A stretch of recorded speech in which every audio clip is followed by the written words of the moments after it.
Yes bwana, inakuwaje? Karibu sana kwa Wembe ya kwanza unaitazama PM Online kuweziri. Nikwambie tu kwamba usiache kuweza kusubscribe, lakini pia kugusa hiyo alama kengele ili uwe mtongo wa kwanza kuweza kupokea taarifa mbalimbali za kimichezo,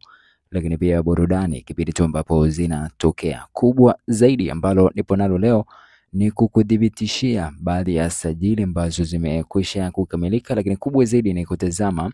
moja kati ya usajili ambao umezungumzwa kiukweli na umeweza kutikisa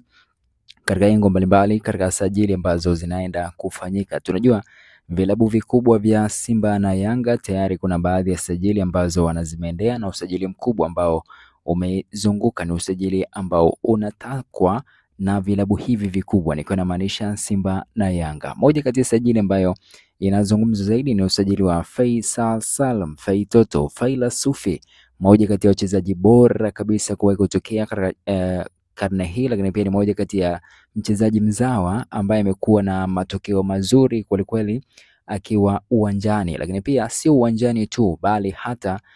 kwenye kiasi cha fedha ambacho anakikunja ni kiasi kikubwa kweli kweli. Sasa Faisal ni mmoja kati ya wachezaji ambao wamekuwa kahusishwa na vilabu vya Simba na Yanga ndio watu ambao walikuwa wa kwanza kuweza kupeleka ofa mezani kwa Azam, wakipeleka sign fee zaidi ya milioni 720, lakini pia wakiahidi kuweza kumlipa mshahara wa shilingi milioni 45 za Kitanzania kwa mwezi. Hii ni mshahara ambao bado haujafanywa makato kadha wa kadha, sijui paye, lakini pia NHIF bado haijakatwa na vitu vingine kama hivyo ambavyo vimekuwa vikikatwa kwa waajiriwa. Lakini kwa upande wa Simba wakarudi mezani na milioni 800, lakini pia waliahidi kuweza kumlipa kwa mwezi shilingi milioni 55 wakaweka hapo, na lakini pia tukasikia walikuja kurudi pia kwa mara ya pili na kuahidi kwamba wataongeza mpaka 1B kuweza kuhakikisha wanampata Faisal Salum. Sio Simba na Yanga tu ambazo zilikuwa zinamhitaji bali pia Wydad Athletic Club kipindi ambapo Roland Mokwena akiwa na Inoa pia walikuwa wanamhitaji Faisal Salum, lakini pia kwa upande wa Kaizer Chiefs ambayo kwa sasa inaongozwa na kocha Nasruddin Nabi ambaye alikuwa Yanga kwa kipindi cha msimu 2023 kama sikosei, na pia alikuwa na mhitaji Faisal Salum pale Afrika ya Kusini kwenye kikosi chake cha Kaizer Chiefs. Sasa dili hili baada ya kuweza kuzunguka sana na kuweza kujadiliwa katika engo mbalimbali,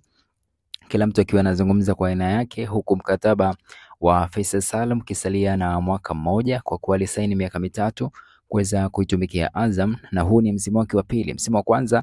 alikuwa na matokeo mazuri kweli kweli, tulishuhudia akiweza kutupia mabao 19 akiwa nyuma ya Master Aziz Ki ambaye alikuwa na mabao 21, na nafasi hiyo iliendelea kuonyesha thamani ya kile ambacho amekifanya. Msimu huu ameweza kumpiku Aziz Ki ambaye alimaliza msimu akiwa na mabao 7 na assist 4 kama sikosei, kitu kama hicho. Lakini kwa upande wa Faisal Salum na mabao 4 hadi hivi sasa, lakini pia akiwa ni kinara wa assist akiwa amepiga assist 13 na ameshiriki, ukichukua hizo assist kujumlisha na mabao 4 ameshiriki kwenye mabao 19 kwa upande 18 kwa upande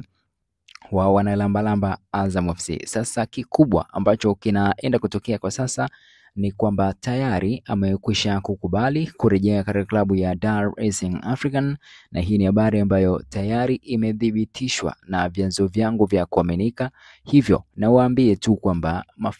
wale wote ambao walikuwa wananifuatilia na wale wote ambao wamekuwa wakifuatilia tetesi mbalimbali za sajili, ni kudhibitishie tu kwamba Faisal Salum, Faitoto Zanzibar Finest tayari anajiandaa kwenda kutupia uzi wa kijani na njano kuelekea msimu ujao. Kitu ambacho anakisubiri kwa sasa ni kuweza kumaliza msimu, lakini pia kusubiria baadhi ya vitu kadha wa kadha kuweza kukamilisha, lakini tayari amekwisha kukubali kurejea kunako kikosi cha Dar es Salaam African. So nikwambie tu kwamba kama ulikuwa unategemea kama ataenda kujiunga na Simba, basi sahau hilo, na kubwa ambalo limedhibitishwa ni kwamba ataenda kujiunga na klabu ya Dar es Salaam Africans. So nikwambie tu kwamba usiache kuweza kusubscribe na kuturn on notification ili uwe mtu wa kwanza kuweza kupokea stories za kimichezo, lakini pia burudani kipindi hicho ambapo zinatokea. Till next time.